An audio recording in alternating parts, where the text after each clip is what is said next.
Good evening সবাইকে, চলে এসেছি আরেকটি নতুন ব্লগ নিয়ে। সেনবাড়ির মহারাজের তরফ থেকে সবাই কেমন আছো? আমরাও ভীষণ ভীষণ ভালো আছি। তো কুটুসের এবছর সেকেন্ড দোলের এবছর আমাদের মা বাবা হিসাবে এক্সাইটমেন্ট মানে ডাবল বেশি। আগের বছর সেভাবে কোনো রকম কিছু করতে পারিনি, ও ভীষণই ছোট ছিল। তো এবছর চলো ঠান্ডাই বানাতে হবে। ঠান্ডাই বানানোর জন্য দোকান যেতে হবে। তো বেরিয়ে পড়ি, চলো রেডি হয়ে। পরে দেখা হচ্ছে, বাই। বেরিয়ে তো পড়লাম। বেরিয়ে পড়েই রাস্তার ধারে একটা খুব ভালো জিনিস দেখতে পেলাম, কারণ এখন তো এইসব বন্ধই হয়ে গেছে। চাঁচর বা ন্যাড়া পোড়া যেটাই বলো তোমরা, মানে এটা দেখলেই ছোটোবেলায় একটা কথা মনে পড়ে যায়। আজ আমাদের ন্যাড়া পোড়া, কাল আমাদের দোল, পূর্ণিমাতে চাঁদ উঠেছে, বলো হরি বল। চলো এ দেখে, এর আনন্দও বিশাল, কারণ এ তো ঘুরতে পারলে আর কিছু চায় না।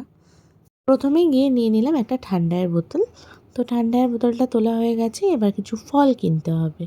তো যে ফলগুলো কেনার, আর বাকিটা সুপ্রিয়র দায়িত্ব, সুপ্রিয় নিয়ে আসবে। এখান থেকে আমরা আপেল, আঙুর, কলা তুলে নিই।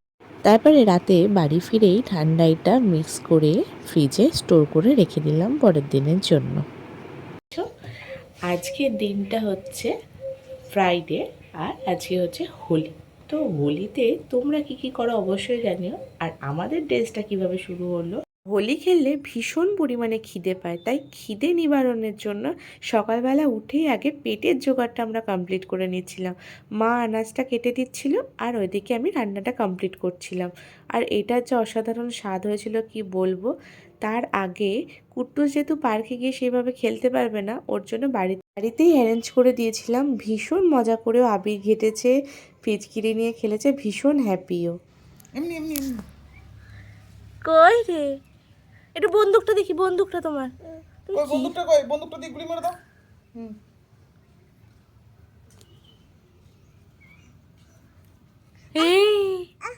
হ্যাঁ, কত ঠান্ডায় খেয়ে নিজেদের গলা ভিজিয়ে বেরিয়ে পড়লাম। কি অসাধারণ টেস্ট হয়েছিল। এই বসন্তের আমেজে বাসন্তী রঙের শাড়ি বা হলুদ রঙের শাড়ির সাথে এই চারদিক যখন দেখি পলাশ ফুল, রাধাচূড়া, কৃষ্ণচূড়া ফুলে ভরে গেছে, এত মিষ্টি দেখতে লাগে না যে কি বলবো। চলো আমরা পার্কে চলে এসেছি।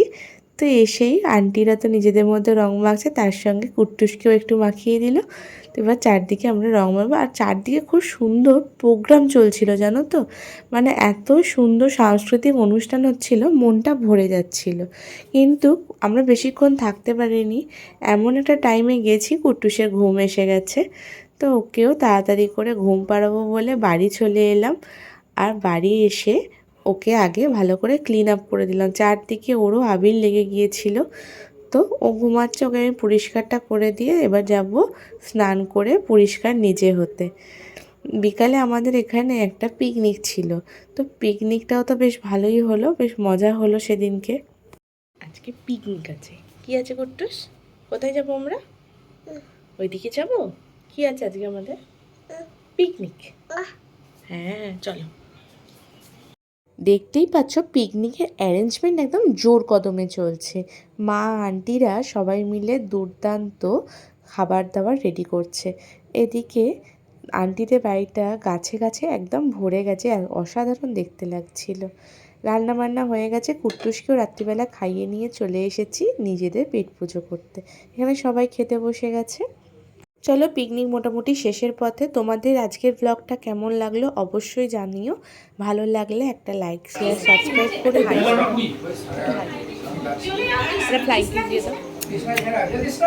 আমার আমি দিয়ে দাও। লাস্টে একটা টুইস্ট আছে, কি না আমার কুট্টুস এখন মাম্মাম বলতে শিখে গেছে। পাপা বলে দাও।